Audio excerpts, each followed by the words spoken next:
Guys, happy February the 3rd.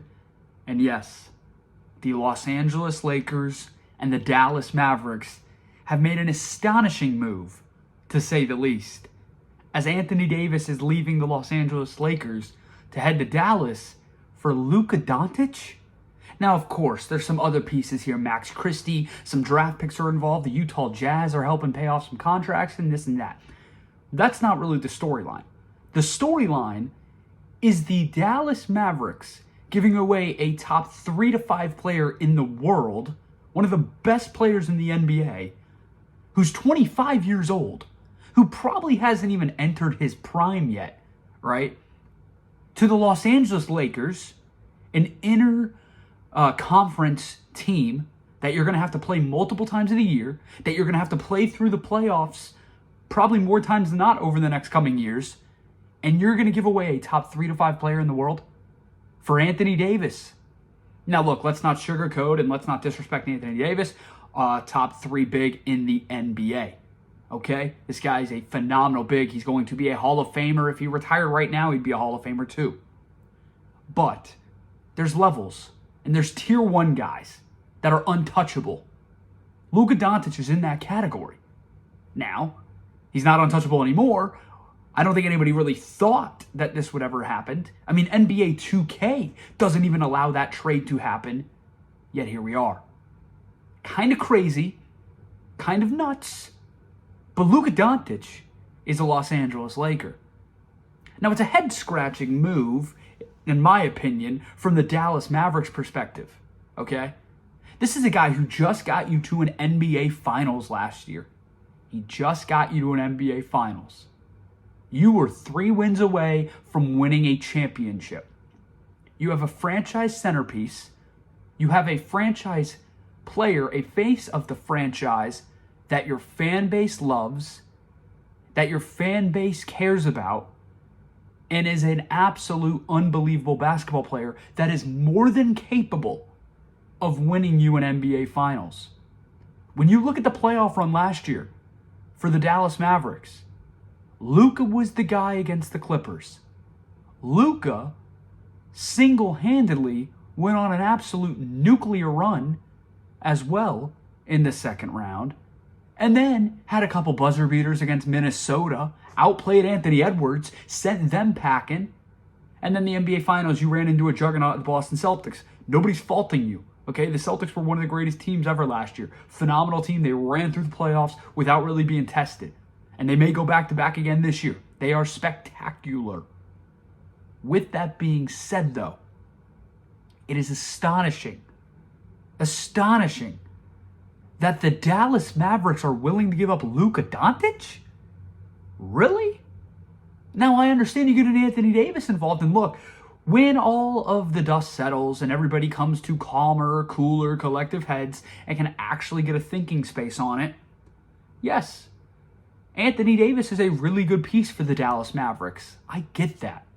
Kyrie at the 1, Klay Thompson at the 2. You got Daniel Gafford, PJ Washington. Now you add Anthony Davis there. I mean, that's a legitimate starting 5 that can contend for a title. Okay? What about your future, though? Anthony Davis is not a piece of your future. Kyrie Irving can opt out in the summer of his contract if he wants to. And he certainly may after getting rid of Luka. Because the Dallas Mavericks, they're in win-now mode, and I respect that. But not many times do you have a generational talent like Luka Doncic in your organization, and you're willingly going to give him up? You didn't get any. You could have got, first of all, you could have gotten so much more. You could have gotten so much more out of Luka than what you actually did. It's a head-scratcher of a decision by the Dallas Mavericks. And you look at the Los Angeles Lakers, they are absolutely golden. Golden. You now put yourself in a better opportunity to go win an NBA Finals right now in LeBron's final years in Los Angeles. Yeah, you do. But that's not the main factor. When LeBron retires, the Los Angeles Lakers are a global organization. They are a global franchise. They need faces of the franchise. The NBA is better when the Lakers are better. They are up there. Them and the Celtics are the two organizations that are probably the most well-known internationally, that draw the most ratings and attention, but certainly the Lakers, okay? Second most NBA finals, so many legends that have came through that organization. So you need a face of the franchise piece. The expectations are high there. Frank Vogel won an NBA finals during the bubble and then a year or two later got fired. So, I mean, they hold a high standard to winning there. But you now have a guy, when LeBron James retires, that you were putting in the national spotlight, that is going to be like you didn't miss a beat. Of course, when you lose LeBron, that's a tough one to replace. You got Luka Doncic. You have Luka Doncic to now be the face of the franchise of the Los Angeles Lakers when LeBron is done. So now, first of all, it puts you in a win now territory mode this year alone. You can win the NBA Finals with Luka and LeBron. You can. The Lakers and JJ Redick, they have the ability to go and win an NBA Finals. You can do that. The Dallas Mavericks, on the other hand, they're in win now mode too. Okay? Luka's battled a calf injury this year. His conditioning has not been the best. He pushed 275 maybe on weight. Certainly I guess we do know. Dallas's front office wasn't really pleased with how he was taking care of his body. I mean, that seems pretty obvious, right? But it is absolutely astonishing to me that Luka Doncic was even up for any type of price.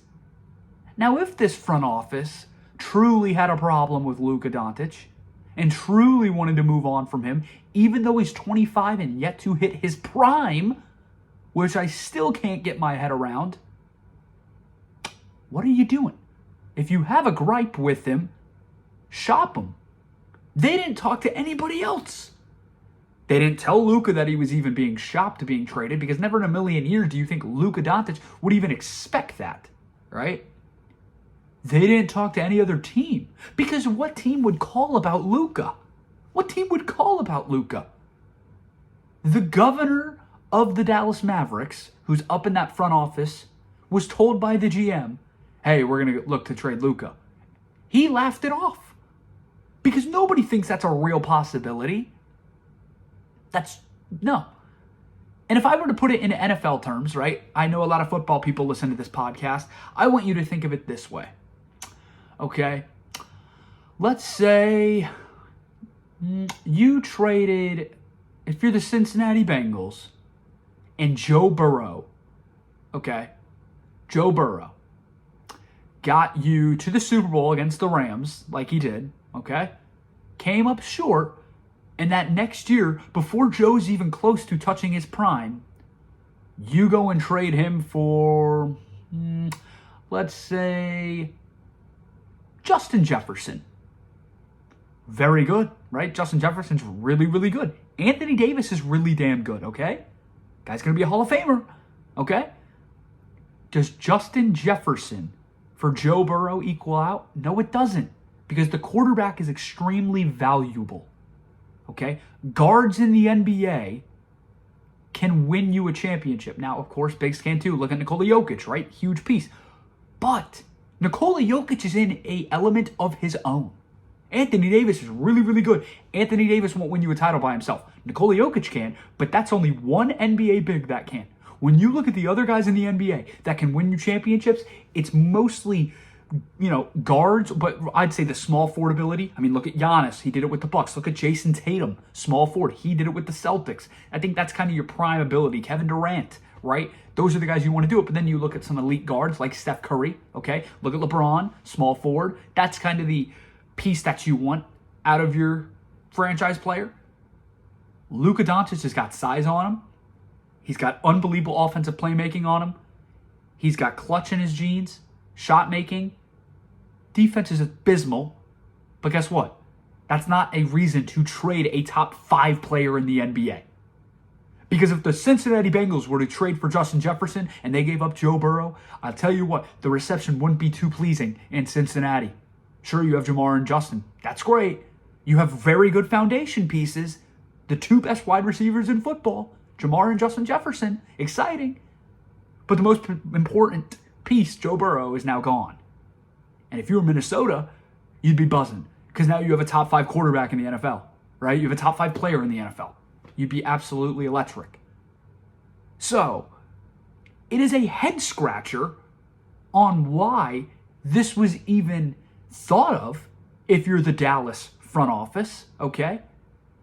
And then the next day of the game, or the next day after the trade, he got traded late Saturday night, going into the early mornings of Sunday, right? They had a day game.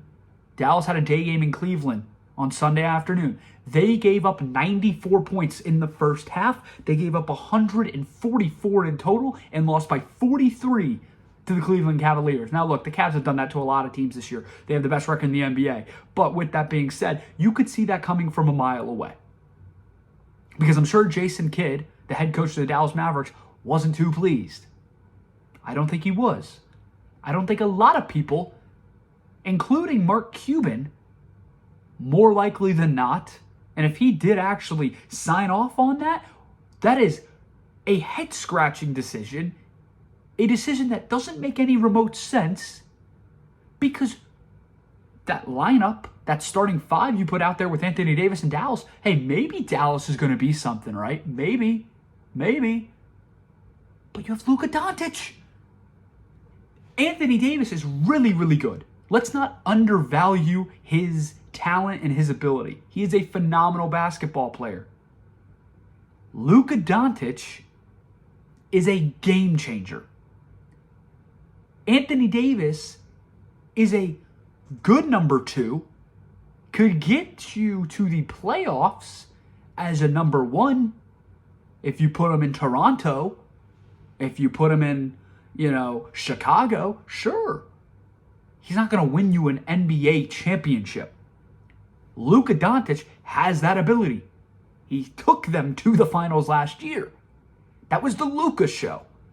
They did a good job building around Luka. And he's 25 years old.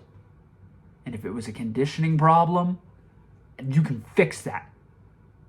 Zion Williams is fat, but guess what? Zion Williamson's not going anywhere from New Orleans because he's a franchise centerpiece. I mean, not only that, it's going to be hard to sell season tickets next year. It's going to be hard to get anybody to buy into the Dallas Mavericks as a fan because look at outside American Airlines Arena today, outside in Dallas. They brought a casket, for the funeral of the Dallas Mavericks. Chantings of sell the team. Nobody's happy in Dallas. And I think when you look at it in a different perspective, and I understand, I need you to stay with me here because this is a great point I'm about to make. I'm a Dallas Cowboy fan. I know how much of a train wreck Jerry Jones is. Jerry Jones just hired Brian Schottenheimer to be his head coach, okay?